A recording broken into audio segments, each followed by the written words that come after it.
Changing technology and major trends such as cloud computing, virtualization, and the emergence of mobile applications, software sourcing and deployment methods have certainly changed over the last 5 to 10 years. Traditional transactional sourcing is not effective in today's software marketplace, so large companies need to understand all the variables involved in acquiring and deploying software, technology, and to be innovative in their solutions if they choose to run their companies. In addition, with stricter regulations and more formalized sourcing processes, large organizations are facing more challenges in their software procurement initiatives. If startups can understand how to effectively navigate the sourcing process, you'll be well positioned to be successful in gaining traction and winning business with large companies. So before we start our panel discussion, I'd like to ask each of the panelists if you could just introduce yourselves and give a brief overview on yourselves. Starting with John. Laura, thank you. I'm John DeMattia. I am the Vice President, Global Head of Sourcing for Thomson Reuters. Prior to that, I was a Managing Director over at Morgan Stanley, Global Head of Sourcing there as well. Hi, thank you, Laura. John, I'm Diane Kennelly, and I currently work in Morgan Stanley as the Head of Compute and Storage IT Sourcing. Previously, I've been with several other banks, including Citibank, Deutsche Bank, and prior to that, ADP. Typically always in the sourcing world, and vendor management, contract management, and negotiations. Thank you. My name is Ken Going, and I'm currently an independent consultant supporting Marsh McLennan's procurement team. Prior to that, I spent years with British Airways, Lehman Brothers, MF Global, Bell Atlantic, the whole career within procurement sourcing, supporting IT.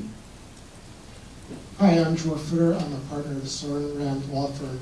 Before that, going several steps back, I represented sourcing units within Lucent Technology, so I was the kind of guy putting the 60-page document in front of startups. And then I guess in some form of penance, I've been a general counsel into a venture capital fund and then a venture-backed startup, and had the joy of responding to the 60-page form. I'm Conor Flynn. I'm with TD Securities. I run the vendor management for both technology and non-technology. Prior to that, I was with Goldman Sachs. Before that, Morgan Stanley, where I worked with a lot of these wonderful people. And before that, it was, dinosaurs roamed the earth. Thanks, But they still didn't get sourcing. They did. Okay, let's kick off our panel discussion with our first question. How does this sourcing process work within your organization? I'd ask John and Diane if you could comment on this question. Yeah, let me start. Thomson Reuters is what you would consider kind of a traditional sourcing organization. Again, I look back at some of the experience that I have at Morgan Stanley. Prior to that was Credit Suisse, so it's been financial services for quite a few years. So if you look at it, it's set up in a traditional manner. You have software, hardware, professional services, and we go through this very similar process to the other financial services firms and media/software type firms, going through looking at risk mitigation, understanding what those vendors provide, how it fits into the current environment. Are there any other applications from a global perspective that may or may not provide that, similar use, if you will, going through the regular negotiation process to contract and then right through the vendor management program. So again, start to finish, take a look at McKinsey's 7 chevrons. We follow that program start to finish, if you will. I can talk about Morgan Stanley. 10 years ago when I started, we were decentralized, and each kind of, in IT, there were divisions that did their own things. So telco did telco, servers did servers, etc. But John DeMattia, when he got there, he brought together firm-wide sourcing, which brought together firm-wide, including the retail bank and the institutional bank, all of the IT and non-IT. So we are currently structured in the same manner today, which is in the IT world, we have telco, compute and storage, which includes servers, storage, services for those servers and storage, and all software, including mainframe. And in the non-IT world, John could probably speak better than that, since I'm in the IT world. But yeah, so we are, again, have a team of people working specifically with the business units handling server procurement and storage procurement, and the software, we have a variety of people. We have probably 10 to 12 people handling software firm-wide. So we have leads globally, all around the world, handling these agreements, which we try to centralize and have them cover the entire globe. As somebody representing startups selling into companies like this, you're really, and maybe you can comment if the models are different in your companies, but you're really dealing with a three-headed monster. You're kind of dealing with the business unit, which is the people you're pitching the product to. Then, when the deal gets far enough along, they bring in the procurement experts. And then, depending on how the department is staffed, the company is staffed, then legal will come in or may not come in at all, depending on how far you deviate from the company's standard forms. And that's kind of been the general model I've seen in most companies. Yeah, that's actually a very good point. Let me elaborate on that a little bit. So if you're looking at how to come into a firm, it is a three-headed monster, if you will. Depending upon how sophisticated the sourcing organization is, they'll typically be very close. And again, I use the example here in the IT organization because the vast majority of what I've heard tonight is software for the most part. What you're able to do is you're working with the architects. You're coming in, you're pitching at a conference, you're taking a look at relationships. I heard one supplier earlier talked about developing that relationship. That's how it basically starts. So if you have a good, mature sourcing organization, you're working closely with the architects. The architect will come in, the designer will come in and say, okay, these are the features and functionality that I'm looking for. Can we do a deal with a firm like this, or are there other firms out there? So they'll go into, we saw some of the things up here tonight, like IDC and Gartner, et cetera. You'll look at that benchmark information. Sourcing will take it right through, and then in some cases hand it off to legal. But depending upon how sophisticated the sourcing organization is, you'll have attorneys buried in that organization that'll just basically carry right through the contract. So again, just wanted to expand on that a little bit, but a three-headed monster, if you will. Maybe if I could just add something. A lot of suppliers are afraid to deal with sourcing. They're afraid that we're going to come in, knock down the pricing and so forth. And in organizations where there is a sophisticated sourcing group, although we are looking at pricing, that's not the only goal here. And don't be afraid to deal with them. They take a broader view of the organization. They're looking at all suppliers. They're dealing with all your stakeholders. And so you may develop a relationship with a stakeholder, and you're doing very good business with that particular stakeholder, not realizing that you're missing out in business in other parts of your organization. And it's our job to take a look at that and try to broaden the suppliers that we are dealing with. So don't be afraid to deal with your sourcing folks out there. Yeah, that's a good point. I can elaborate on that. We're going to get involved at some point or another. So I think, you might as well deal with us at the beginning, because it's just going to help you. It's going to help you in the long run, right? Because if you think that you're going to go to the guy that's actually buying the software, that's great.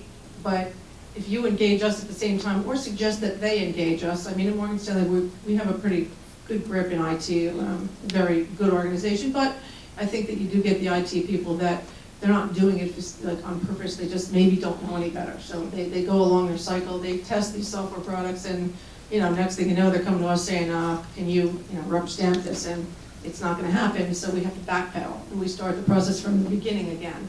So it's kind of a waste of everybody's time. So I think that in IT, what I have found in Morgan Stanley is once we do engage with them, the next time, they're very happy about it, because they, again, like you said, we're not just there to say, here's what's the price. We're there to take the whole business cycle from start to end, and just try and make a kind of a partnership deal with all of the vendors.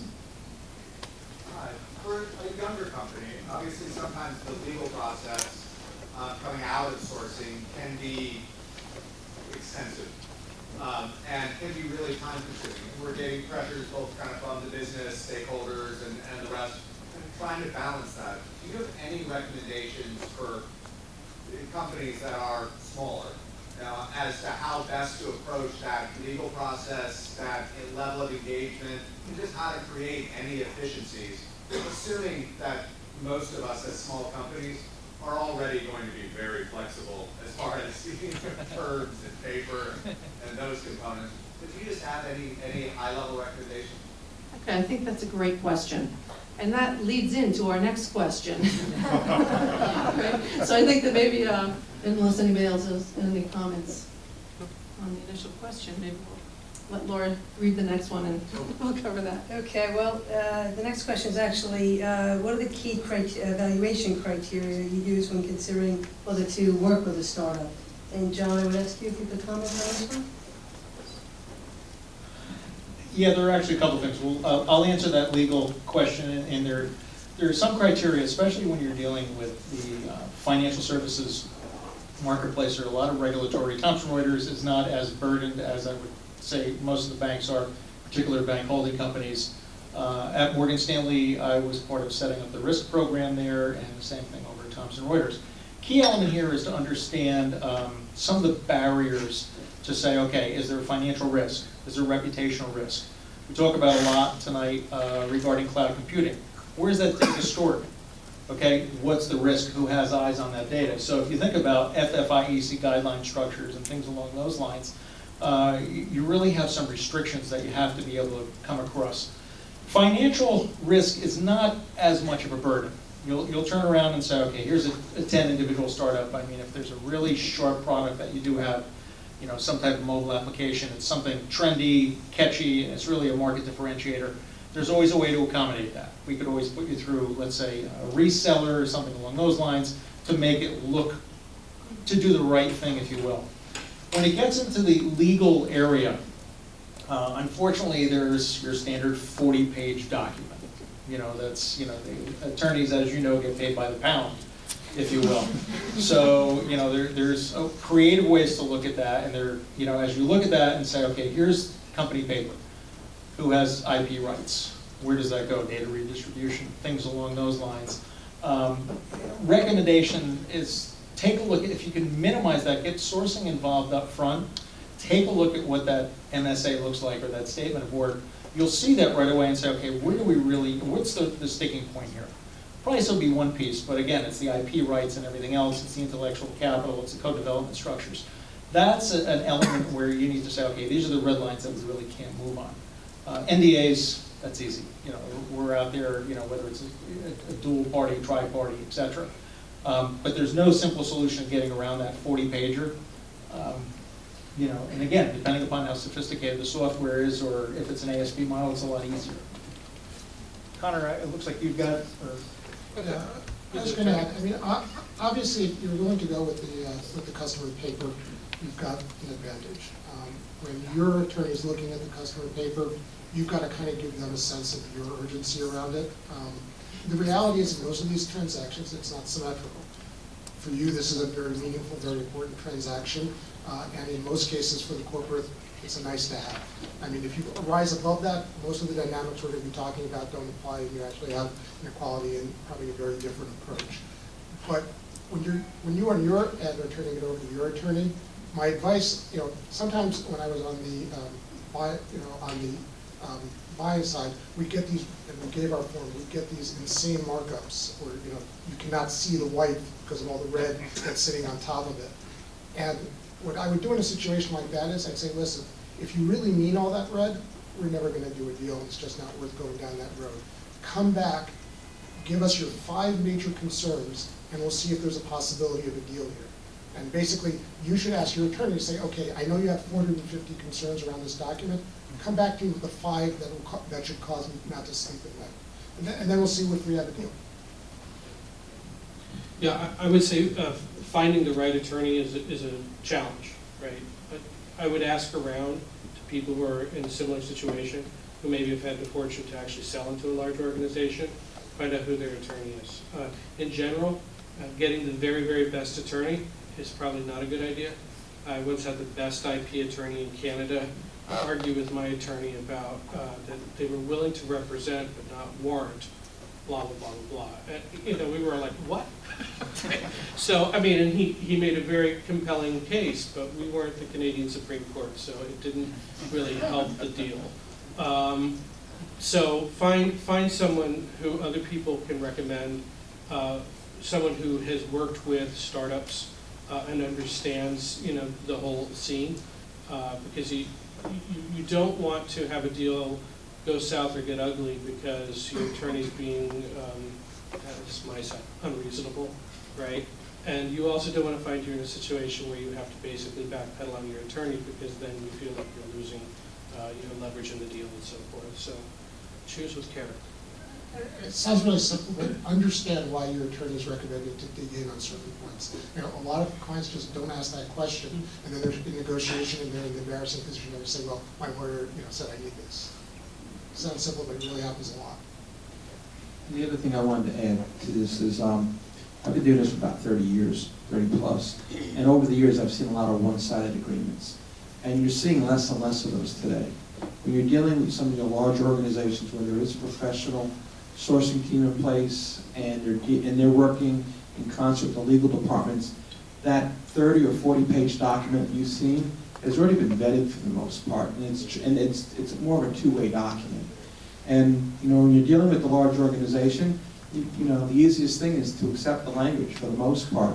I think your concerns would be more when you're dealing with mid-sized and smaller firms, where you could run into issues. But if you're dealing with the big players, some of the large companies up here, they're not out to screw the suppliers. They want to get their product and service, and they want to make sure they have the protection. And you want the large client. You're probably going to be more concerned about the contracts with the smaller organizations. So we've addressed some of the legal issues. Next question is in line with that. Discuss the challenges startups need to overcome to be able to support an organization of your size, both in terms of your own processes as well as competing with the established tech giants. Diane, if you and Ken can both comment on this question. Yeah, so, we have a lot of startup companies that come to Morgan Stanley, and we look at them equal to everyone else in terms of, we're not going to say it's a small startup, we're not looking at them. We talk to them, we have many of them in-house. But the things that we look for specifically immediately with them are, can you support? All right, so we have a global organization, we're in 4 regions, Asia, London, Tokyo, Japan, China, London, Latin America, branches all over the place. So we just want to make sure that you can support us. So we will be very specific about how many people do you have at your desk. Do you work around the clock? We just want to make sure that if something goes wrong, you don't have 2 people on the staff that are covering the world, 24/7, because that will never be sustainable for us. The other thing is we want to make sure that you're going to be around, right? So we don't want to engage with you, make the investment, and 2 years down the line, you're belly up. So we really do a very thorough financial analysis with your CFOs, even if it's a private company.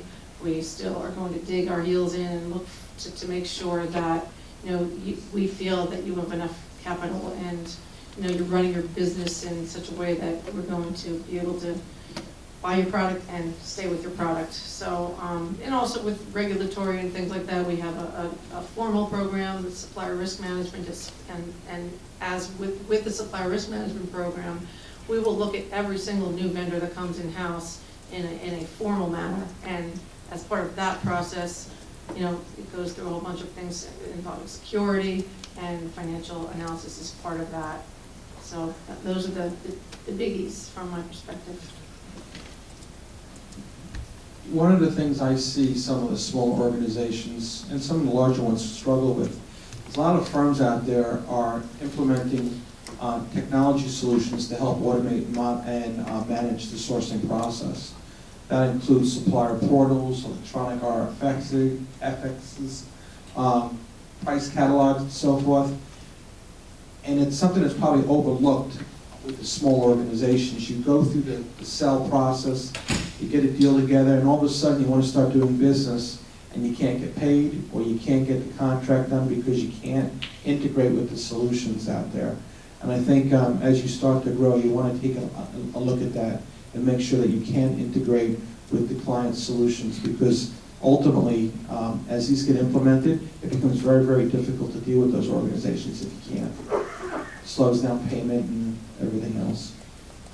is more directly into vendor management, which incorporates sourcing and the risk management or the supplier risk management portion of it. So the one thing I really wanted to say when I was asked to sit on the panel is that the enthusiasm from a startup is great, and it's always great to see. Because someone comes up with a really great idea and a team puts it together, and it's an idea that you want to monetize and evaluate, and an idea that you want to sell. And usually when you get your foot in the door and you find a business line or an engineering group that wants to use the tool, they are also very enthusiastic about the elegance of the design and the engineering and so forth. We don't do, as a large corporation, we don't do business with an idea or a product. We do business with a company. And so it's really important when you get to the point where you're going to start actually discussing the deal, that you understand your organization as a company. Okay, to Diane's point, we don't want you bankrupt in 2 years. Okay, we want a level of stability. We do want to vet you very carefully. If you're 9 months old and in your first round of finance and so forth like that, you're not going to dazzle us with your assets, because they're going away pretty quickly. But you need to talk to us about what's your plan.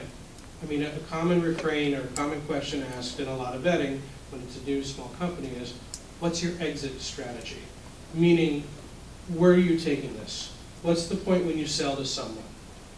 It used to be, what's the point when you go public? But I think it's more, what's the point when you sell to somebody? Okay, maybe someday you can go public. And what are the parameters around that, right? Because it matters to us what that plan is.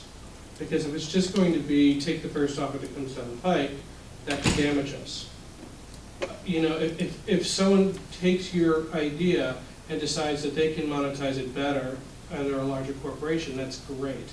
But if they take your idea and it's just going to augment or improve an existing suite of products that they want to sell the world, I'm host, right? Because I'm now the customer of a fraction of whatever it is that they want to do. So it's really important to present yourself as a company and to think about what your corporate identity is. And so one of the questions that's going to come up is, what do I need to do to discount to get into your organization? And back to the original point, it's not about the price, although that's something to consider. But I almost think that the formula is your value proposition less your risk profile over your franchise opportunity. And we're the franchise opportunity, right? We're the symbol you're going to splash on your homepage that you're doing business with, TD Bank Group or Morgan Stanley, Goldman Sachs, or any of the big ones. But I really want you to think about that, because the most successful entrepreneurs that I've done deals with that were small companies really understood that. And so it was actually a pleasure working with them, and it wasn't a nasty negotiation and so forth. We had our opinions, and we discussed them. But it's important that you understand that by the time you get to legal and sourcing, we're not really into your value proposition as a tool, right? We're there to protect our firms and to basically do business with another business. Conor, you touched on pricing. Leads right into another question. Are certain pricing models preferred these days? Diane, Ken, ask you to comment on this one. Okay, pricing models. So I guess what we like to do, Morgan, we have it's a very unique software group in a good way. But we look to fit the model for whatever the tool is, for whatever the usage is, right? So whatever you're canning, you come out with your canned pricing model, that's fine. But we will really look at how architecturally we're laying out this product and what we think makes the best sense for us in terms of how to license it. So we'll come back to you and basically customize a model. So if you're licensing per core or per manufacturer model type, yada, yada, yada, we'll just be like, okay, it's best for us to do by server perhaps. But the thing that we like the best is the most flexibility, right? Because we don't want to be nailed down to constantly trying to make sure that we're in compliance with the agreement, with tedious ways of counting and things. So even if it's not an enterprise-wide agreement, we still will call it an enterprise if, you know, that subset of people need it. We'll say it's unlimited, you know, let's just do an unlimited deal, 3 years, pay you X, you know, X price, flat maintenance for 3 years, and at the end of 3 years, you know, we'll talk again. That's ideal for us. And that doesn't equate to multi-millions of dollars, which vendors typically think when they hear all you can eat. It just equates to whatever the value proposition is of what we're getting, how we're using it. But it just allows us a lot more flexibility in terms of, you know, contracting and usage. The best pricing model is free. It's a little procurement unit. I've been with a few different companies, and I've... Is there one thing worse than legally? I don't know. I've had the opportunity to deal with the same supplier, having been with multiple clients. And so I don't think there is a preferred model. It depends on what the client is doing. And I've worked in organizations where we've negotiated an enterprise agreement with Microsoft, and then I've gone to the next one, and we're trying to get away from it because it just doesn't make sense for the client. So I don't know if there's a preferred pricing model. It's what works best for the client as well as what works for the supplier. One thing I've noticed with the number of the startups that I've worked with, you have to have an understanding of exactly who is backing the project within the company and what group, because most companies have what I kind of call an R&D side to them, where they're willing to try out new products and limited test cases. And that's really your opportunity to kind of penetrate the enterprise and get people enthused about the product. And that's really an opportunity where you should, you know, not free might be extreme, but that's an opportunity for you to really see the opportunity. And then if they really decide for the global deployment, that's when you'll really see the bang for your buck. So I would just advise people to really understand kind of when you're signing that contract, not just to focus on the name of who you're signing with, but whose budget is it coming out of, and what is kind of the future next steps, and kind of have a pricing strategy that maps to that. And I think also some firms, when they're dealing with a large organization, they see the golden parachute in front of them, and it throws them off. You really need to understand what your long-term strategy is. And there may be opportunities, there was a joke when I said free, but there may be times where it makes sense for you to sell your product at a loss for a particular organization, because you're putting a lot of R&D into it with the client. It's going to expose you to other clients. So, you know, don't go into it looking at, I'm going to get as much money as I can out of this company, because that's usually what kind of kills the deal. Okay, I think we have time for one more question before we open it up to Q&A. So what are common mistakes made by startups selling to an enterprise, and do you have any tips to give the audience? Yeah, it's not going to happen tomorrow. It's going to take a long time, and there's going to be a lot of back and forth, and you know, honestly, it's just going to take a long time. I think everyone gets into it really enthusiastic, and then they get into the slog of the actual working out the legal arrangements, the pricing arrangements, and so forth, and nothing moves fast. So I think the first thing you do is just understand it's a marathon, not a sprint. There's something I call unfounded assumptions. And I can't tell you how many times I've gotten calls from salespeople, and the first thing out of their mouth is, we're going to save you a lot of money, or we're going to fix a problem. And they haven't even had a conversation with us yet. They have no idea what we're doing in that particular area, who we're dealing with, what we're paying. So they have no idea whether or not they could save us money or correct an error. So as soon as I hear that, I almost shut off. You know, the phone goes click. So, you know, try to learn about the business, what your strategy is, try to match it up to the client's strategy, and start building that relationship before you start making assumptions as to what we can or cannot do for us. Make sure the business you're selling to has money. Because we've seen some POCs going through, but, you know, and at the end of the day, they didn't have money. So And, you know, working with the sourcing person again from the beginning, we can navigate through these processes with you to tell you, you know, let's check as a team all of these different things to make sure that all of these check marks are checked, and we're going to continue to do this and get to closure. So. Yeah, and I guess I'll I don't want to say end there, but think about what Conor said. We're out to really protect the firm itself from a risk standpoint. It's the same questions that you ask. Where's your software hosted? Is it a safe site? Et cetera. So we have to go through the process. So if advice, it's probably a 6-month sales process.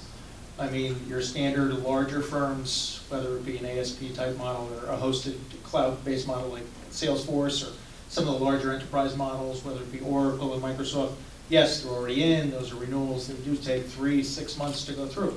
New software has to go through kind of all those hurdles to understand what's your BCP plan, what's the risk around that. So pricing is only a small piece of it. If it's features and functionality, you already have that hook. You need to kind of use sourcing early on to act effectively as that Sherpa to guide you through the process. Like I said earlier, we'll look at financials, but that's not a showstopper.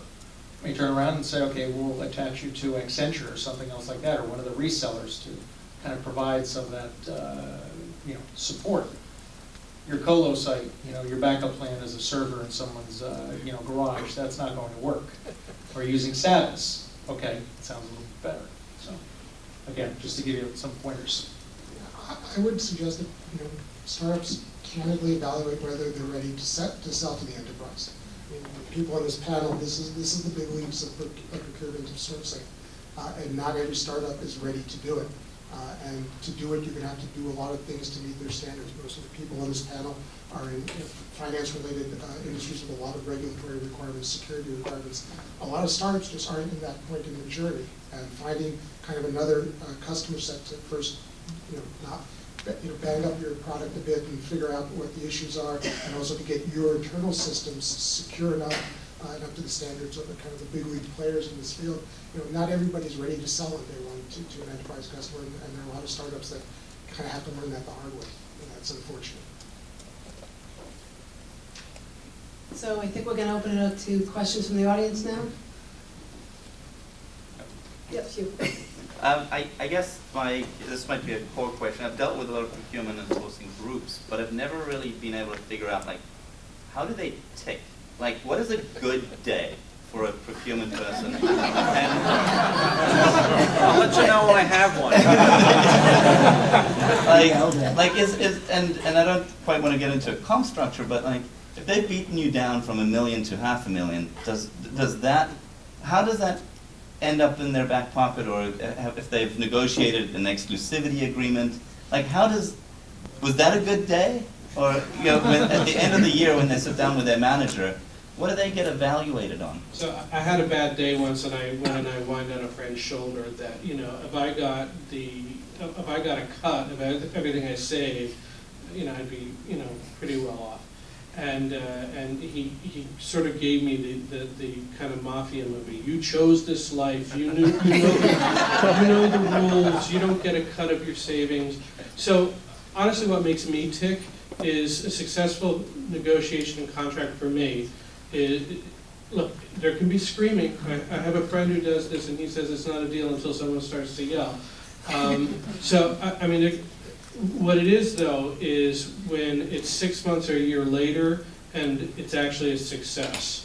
That totally makes me very, very happy. And I've got a number of them that I can actually look back fondly and say, oh my God, do you remember the time that we tried to strangle each other? Look how well you're doing. And to me, that's we're under pressure to save money, but we're also under pressure nowadays to make sure that we're in line with regulatory requirements. They are really, really significant. John was mentioning ASPs and software as a service and so forth. Do you know they actually have come out and tell us that we're responsible for checking on fourth-party security? It's how do you do that, right? So we're under a lot of pressure too. But success to me is truly a successful implementation, right? It's when we come back for more.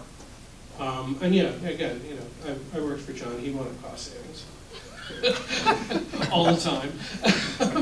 but there's a lot to it. Let me just finish up with that. I mean, it's not, from a savings perspective, that's one of the tenets, if you look at it. But the smaller startups, you're not looking at multi-million-dollar deals. So it really doesn't move the dial. The Oracles, the Microsofts, the HPs, those are the folks we're really concentrating on. It's more kind of the risk mitigation for some of the smaller firms. Is it a good solution? Where's it going? Have we dotted all, the I's and crossed all the T's? That's a critical component. It's, a $300,000 deal. No one's going to lose sleep over, hey, did I save 10% on that? It just doesn't resonate. See, he wants more savings. Yeah, I like to tell my key stakeholders that I don't want to be known as the guy that beats up the suppliers. That yes, part of what we do is to reduce expenses. That's one of the things we're measured on. But that shouldn't be the only thing we're doing. It goes back to the risk management and everything else we do. And to answer your question about a good day, I had a supplier where we were going through a fairly aggressive negotiation, and it became clear to him after many meetings that they weren't going to get the business. We had had a long-standing relationship with them. They were a small and mid-sized firm, but their pricing was out of line. And when he finally realized it, he turned white, and he left the meeting, and he worked over the weekend, and he came back and he made some adjustments. And 6 months or 9 months later, he came back and he thanked me. He said, because by me driving him to the point that he did, it forced him to become more efficient in his business. And yes, maybe his margins were smaller with our organization, but by cutting his costs to be able to make a profit with us, as long as his other clients were not asking for reductions, he's making a higher margin. So to me, that was a good day, because he came back and thanked me to say, you know what, you forced me to develop, to turn this company into a better company. And fast forward 2 years later, 3 years later, they were bought out by a large firm, and the guy's doing very well. So that's the definition of a good day. Yes.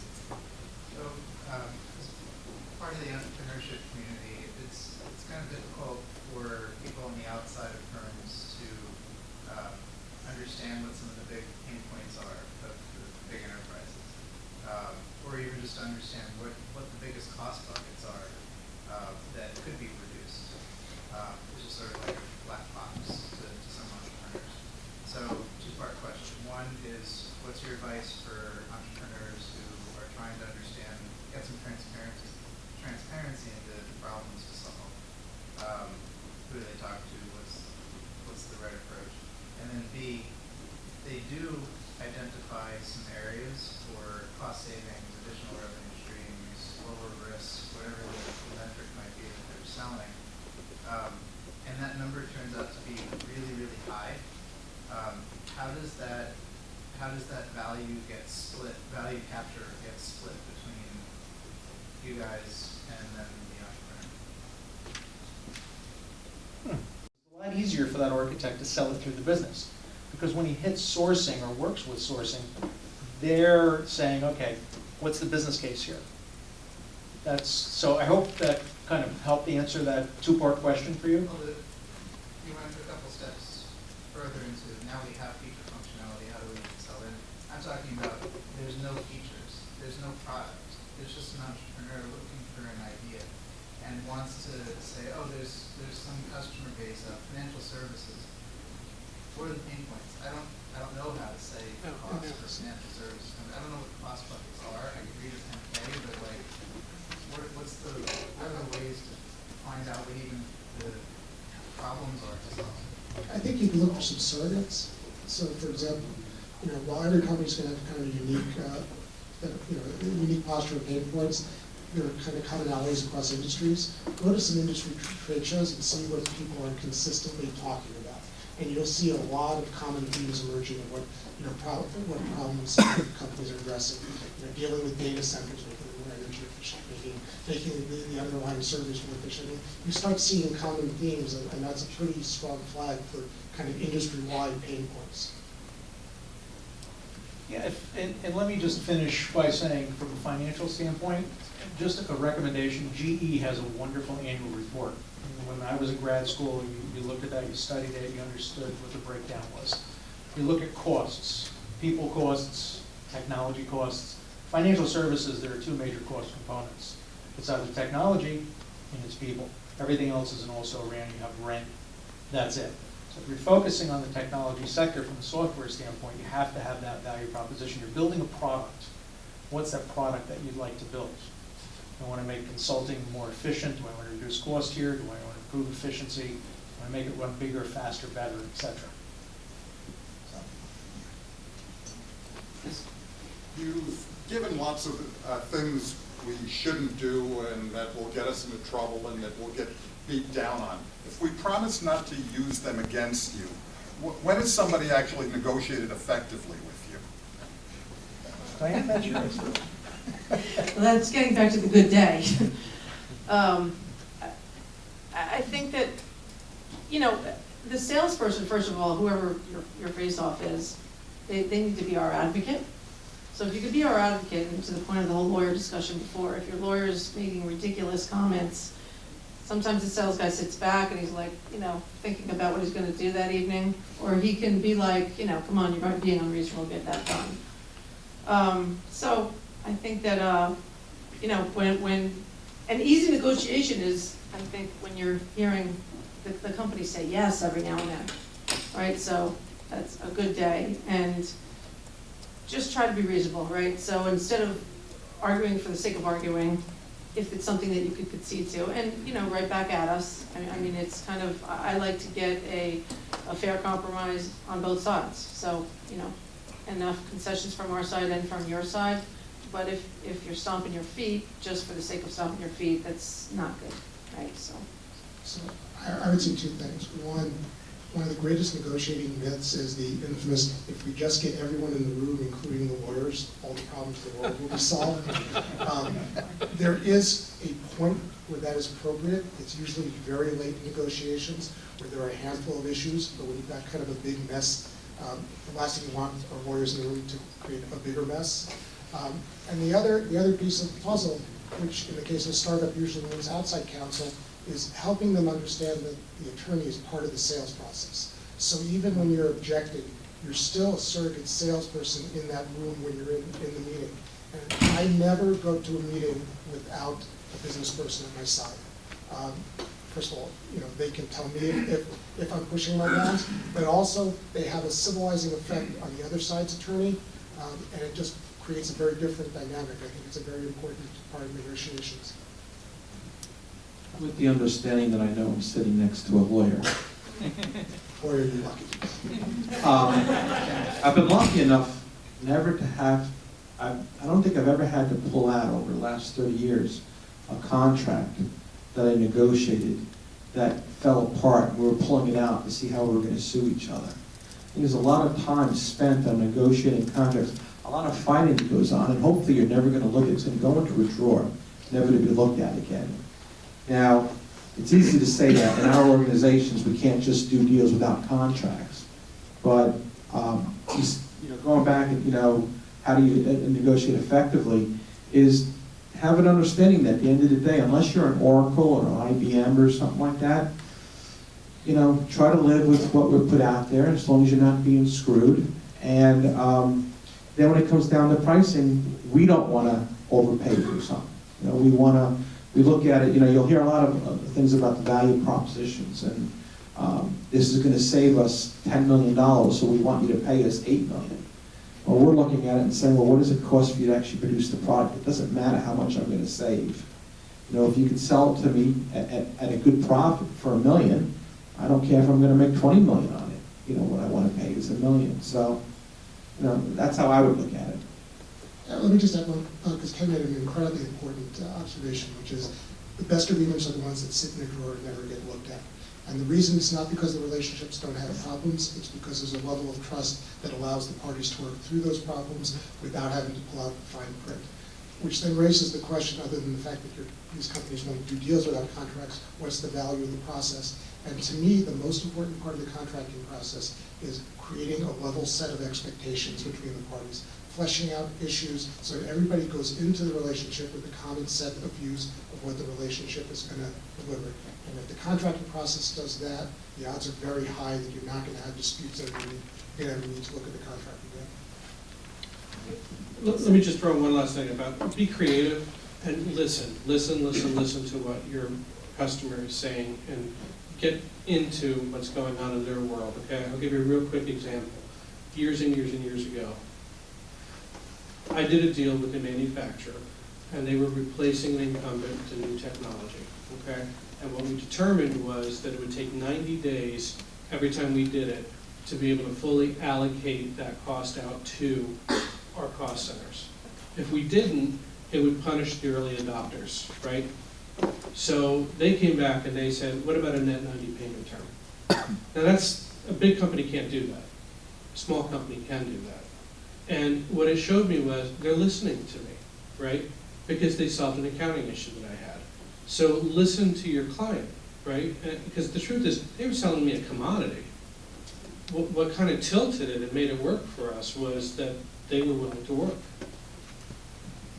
So there are a lot of good questions out there, and we want to try to get in as many as we can. I'm going to ask for each question if just one panelist could answer the question. So, there was earlier mention about the money being present in the organization while you're trying to sell to the enterprise.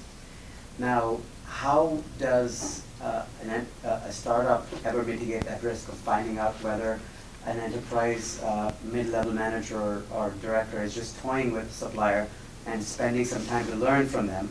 And the second part of that question is, how does a startup quickly realize that it can cut its losses and get out of the game sooner? Because, I mean, the enterprise has nothing to lose, whereas the startup has everything to lose in this game. So, Can the question be repeated? The question is, how fast can a startup find out whether or not they're being toyed with, where there actually is money for the purchase? It's a tough question. I'm going to throw something out at you. Insist upon an NDA, because if you insist upon an NDA, it's going to end up with the sourcing people, and then you can network with the sourcing people to find out whether this is fantasy land or real. Because the deal is, when you go out and you find that person who wants to listen to your pitch, you know, that's just one person you're talking to. But if you say, look, I can't go too far into this because this is really proprietary, this is bleeding edge stuff, can we do an NDA? Then it forces them to pick up the phone and call sourcing.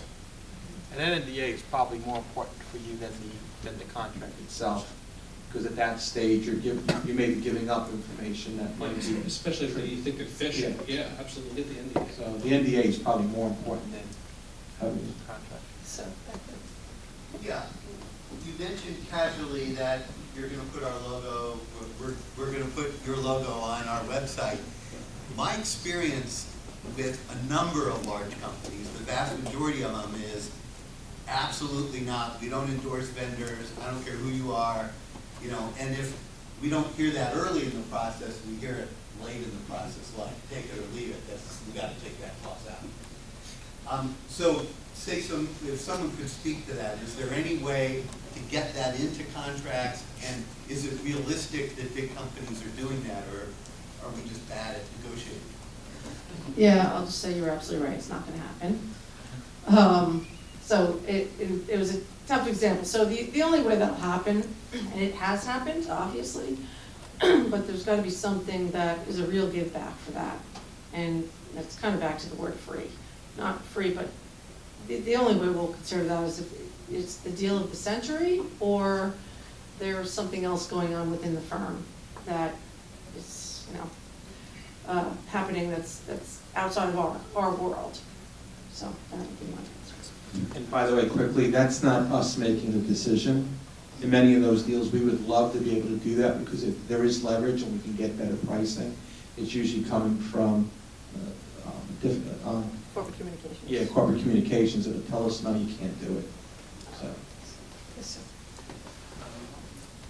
Can you speak to the fact, particularly the larger financial services firms, you're running a lot of legacy type of systems and applications. So you're more than right to upgrade, to become innovative, and there's a lot of innovative ideas here in this room.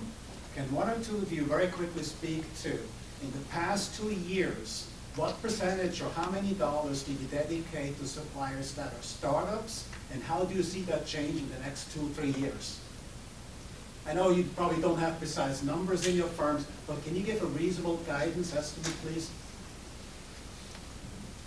John touched on this earlier, that at the end of the day, if you're a startup, the size of the contracts are relatively small in comparison to the Oracles, the SAPs, and so forth. So when you ask for a percentage, the percentage is, I gotta believe, is single digits. You're lucky if it's 1%.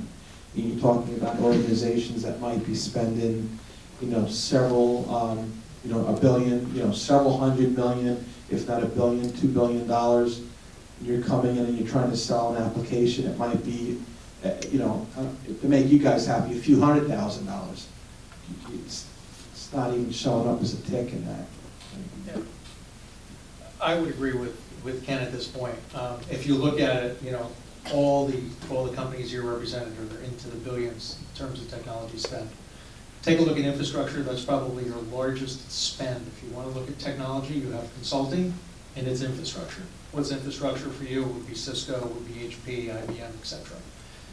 Lowest level of spend, if you will, probably 20 to 30% of your total spend would be software application development. Okay, within that, there's probably 2 or 3% that you'd be throwing in for those startups in there. But again, I wouldn't use that as a judgment factor, saying that's at one point Salesforce was a startup. Yep. It's as simple as that. Facebook, well, no Facebook, but if you take a look at that, so I wouldn't use that as a limiting factor. I see it as an opportunity, by the way. It's clearly an opportunity. It's clearly an opportunity.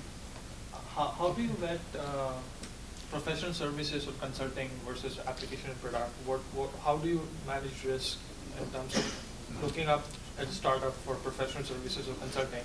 We always get tagged along with, like you said, bigger suppliers like Accenture or the other companies. So how do a startup can get into that position where they can have these contracts by themselves with bigger financial services firms? I actually think that the consulting area actually, in a perverse way, it represents the lowest risk, right? Because the reality is that if your overhead goes Chapter 7 tomorrow and stops answering the phone, I'm just going to grab you and put you under someone else.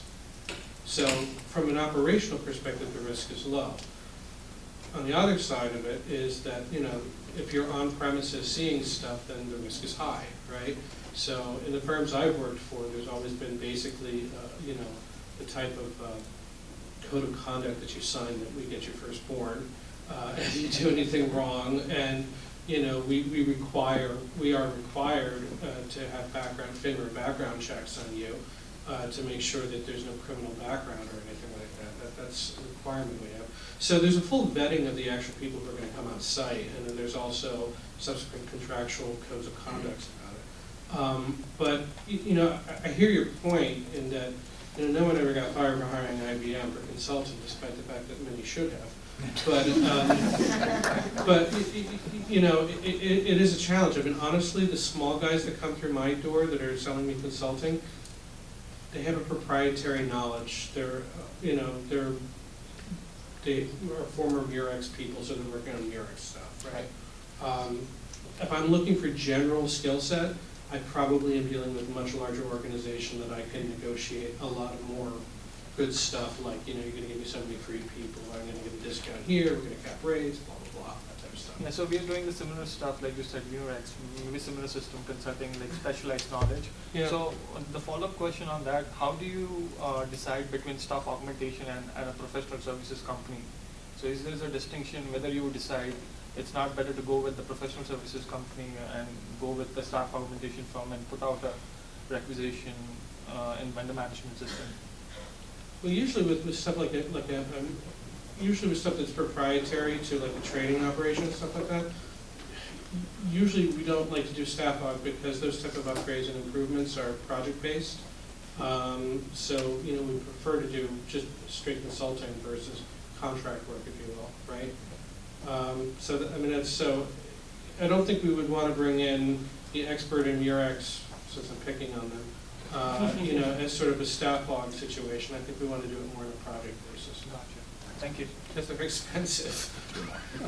Okay, we have time for a couple more quick questions. Yes, one quick one. How do you balance, say, software pricing against the value it delivered?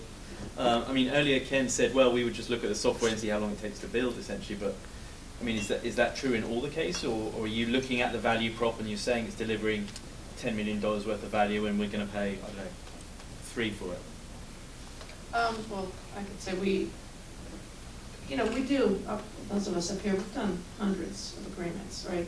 Depending on how long we've been doing this. So you basically have a general understanding of kind of what the product does and what your competitors are. So you kind of have a knowledge already, or you can get, information about what the product costs. And even if you don't have it, you can say, I know I have a product in the company that does this, and I know that I paid approximately X for it.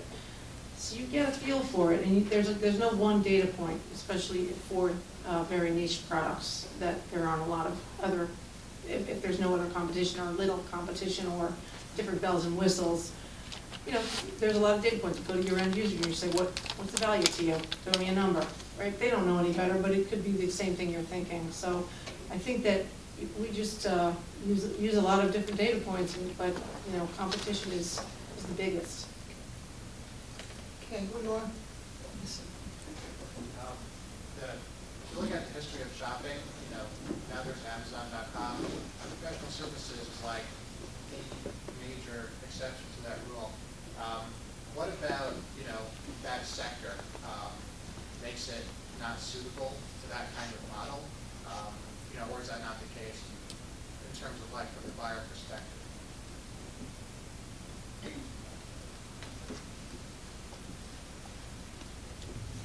I think in the professional services area, a lot of that comes down to also relationship management. So not when you're dealing with the big, if you're dealing with the IBMs, the Emphasis, the Oracles, there may be a requirement, you need a lot of people, but for the small firms, how do we, put you in an electronic catalog, outside. Once we select you, we might put you into a catalog, and then people can select you internally as a preferred supplier.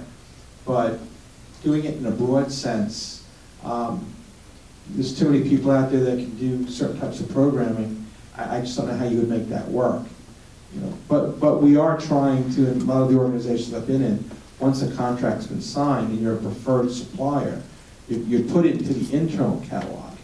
And then if the stakeholders are following the process and procedures, they are then ordering some of those services like you would in an Amazon. But even then, they have to sit down and still have a discussion with the person, find out, do they really have the background and the skill sets to meet their requirements. Yeah, I just want to jump on that. A lot of people think that professional services is commoditized, and we get that idea because we offshore it, right? And now we're all bringing it back. But regardless, you think it's commoditized? I will not do an agreement for the implementation of something without named people in the schedule.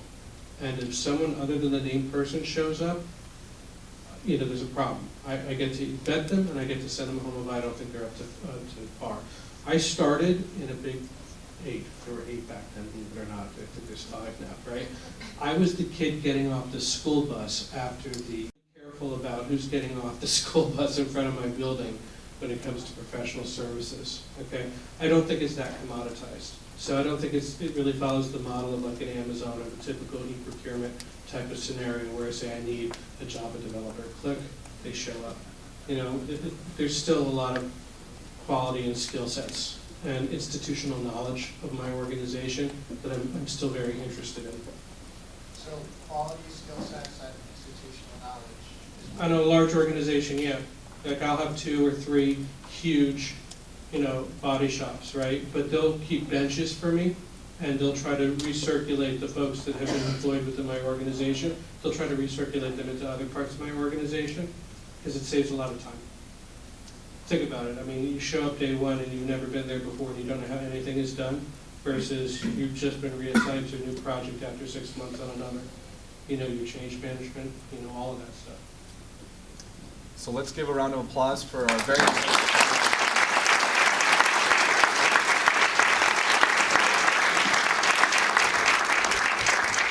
And of course, also another round of applause for the 3 demos this evening.